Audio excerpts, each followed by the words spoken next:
Futura Serramenti, i tuoi serramenti in PVC, la massima qualità inalterata nel tempo. Ti aspettiamo nella nuova sede fronte strada statale Noalese a Quinto di Treviso. Abbiamo dovuto aspettare l'ultimo giorno di gennaio per un po' di pioggia sulle nostre regioni. Tempo instabile dunque, con precipitazioni diffuse, e arriva anche la tanto sospirata neve in montagna. Vediamo il dettaglio. Sul Veneto peggiora moderatamente il tempo, nubi diffuse con piogge sparse e qualche nevicata sui rilievi alpini a 1100-1300 metri. Vediamo anche le temperature, le massime sono attese intorno ai 4-7 gradi, valori minimi previsti tra 1 e 4 gradi circa. Andiamo a vedere che tempo farà sul territorio del Friuli Venezia Giulia. Nubi diffuse su tutta la regione con deboli piogge sparse e possibili nevicate sui settori alpini fino a 700-800 metri.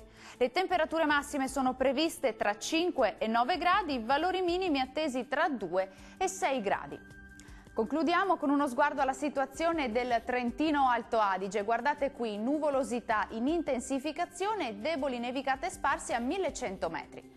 Temperature massime intorno ai 2 gradi, valori minimi intorno invece allo 0 o a -1. Il mare sarà generalmente poco mosso, i venti deboli, da sud sulle zone costiere e moderati al largo. L'aggiornamento meteo per oggi termina qui, vi do appuntamento a domani. Arrivederci.